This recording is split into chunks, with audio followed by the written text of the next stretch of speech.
अगर मैं आपसे ये पूछूं कि डायबिटीज पेशेंट में जिमिंग सेफ है या डेंजरस, तो यकीनन आपका जवाब जो होगा वो सेफ होगा। और बिल्कुल डायबिटीज में जिमिंग जो है बिल्कुल सेफ है।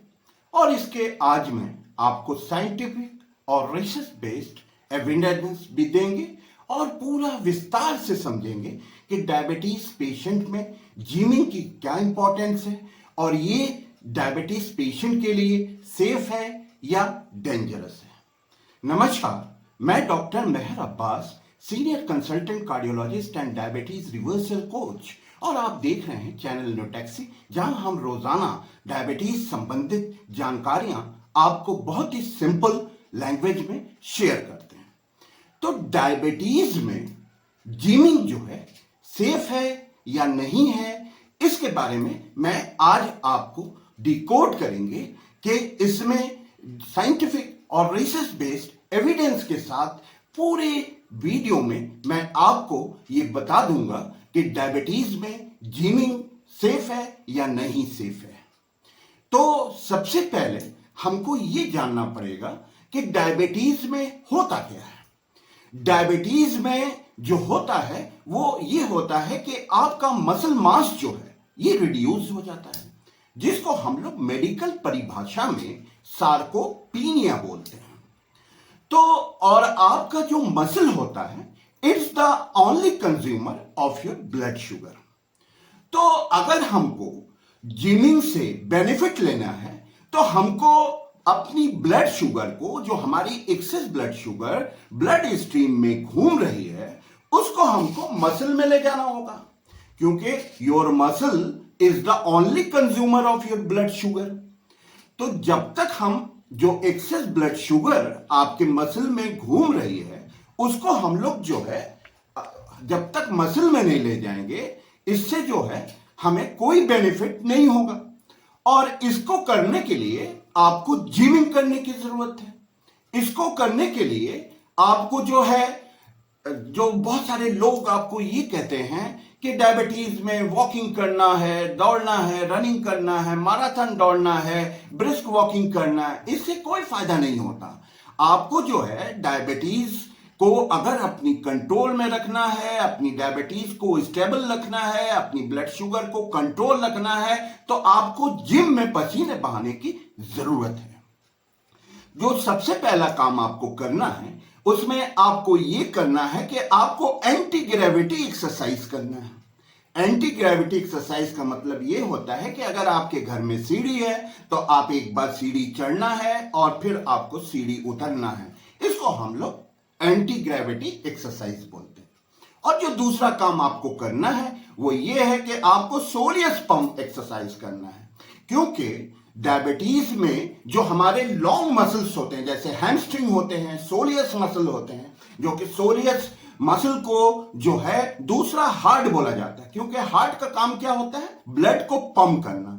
तो उसी तरह से जो आपका सोलियस मसल होता है इसका पियर शेप्ड मसल होता है, ये नाशपाती की तरह मसल होता है, जो आपके काफ मसल जिसको कहते हैं।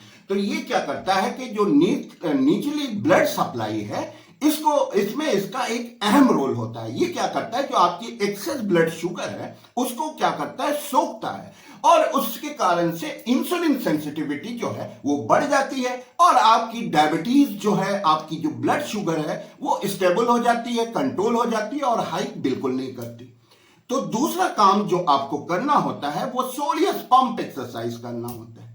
और जो तीसरा काम आपको करना पड़ता है वो होता है मसल ट्रेनिंग। आपके मसल को ट्रेन करना होता है। तो उसमें जो है लॉजिक ये होता है कि आपकी जो मसल ट्रेनिंग है उसमें क्या होता है कि ये इसके कारण से इंसुलिन सेंसिटिविटी बढ़ जाती है और इससे जो है आपकी ब्लड शुगर जो है ये कंट्रोल हो जाती है।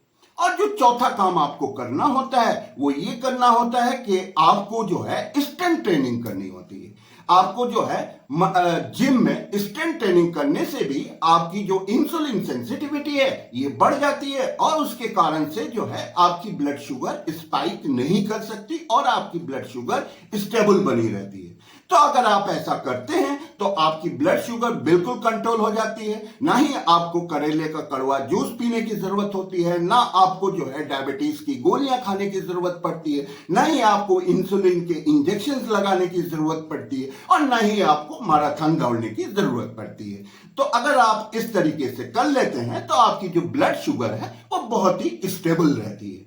मगर इसके लिए आपको जो है कुछ प्रिकॉशंस लेने की बहुत ज्यादा जरूरत होती है, जो जिसमें सबसे पहला प्रिकॉशन ये होता है कि आपको अपने कार्डियोलॉजिस्ट से असेसमेंट कराने की, अगर आप डायबिटीज हैं और के मरीज हैं और आपको जिमिंग करना है तो अपने कार्डियोलॉजिस्ट से आपके हार्ट के स्टेटस को समझ लेना बहुत जरूरी है। उसके इजेक्शन फ्रैक्शन को भी देख लेना बहुत ही जरूरी होता है, क्योंकि डायबिटीज के मरीजों में डायबिटिक कार्डियोमायोपैथी होती है, जिसमें क्या होता है कि जो हृदय की मांसपेशियां हैं वो कमजोर हो जाती हैं, और उसके कारण से जो इजेक्शन फ्रैक्शन होता है वो बहुत ज्यादा कम हो जाता है, यानी हृदय की काम करने की जो क्षमता होती है वो कम हो जाती है। तो इसलिए अगर आप डायबिटिक हैं और आप जिम करना चाहते हैं तो उससे कबल आप जो है अपना कार्डियक स्टेटस जरूर किसी कार्डियोलॉजिस्ट से आपको देख लेना चाहिए।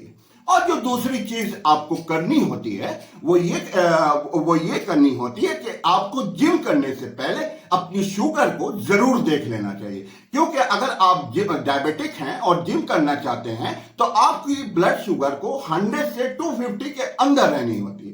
तो अगर आपकी ब्लड शुगर जो है आपकी कम है, यानी 100 से कम है, तो आपको जो है कुछ स्नैक्स वगैरह ले लेने चाहिए, और कुछ आपको कार्बोहाइड्रेट या प्रोटीन आपको ले लेना बहुत आवश्यक होता है।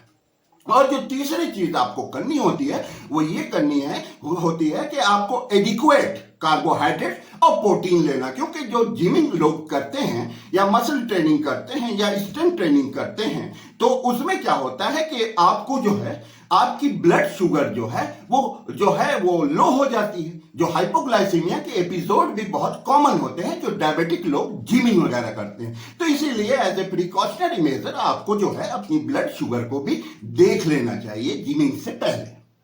और जो आपको तीसरा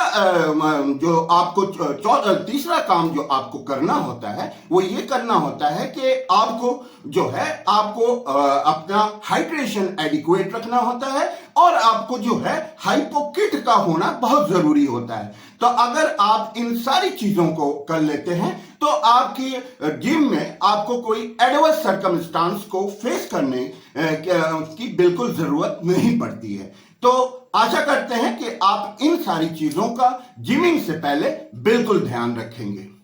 और एक चीज जो होती है जो बहुत ही गलत होती है कि लोग क्या करते हैं कि जो है नाइट में बहुत ज्यादा जिम कर लेते हैं, बहुत ज्यादा एक्सेसिव वर्कआउट कर लेते हैं, तो और वो भी खाली पेट कर लेते हैं। तो ऐसा बिल्कुल नहीं करना चाहिए। जिमिंग का आपका जो सबसे बेस्ट टाइम होता है वो होता है कि आप आफ्टरनून में कम से कम भोजन के 2 घंटे के बाद अगर आप करते हैं तो वो ज्यादा ठीक रहता है, क्योंकि नाइट में जो आपको हाइपोग्लाइसीमिया के एपिसोड बहुत ज्यादा होते हैं अगर आप खाली पेट जिमिंग करते हैं।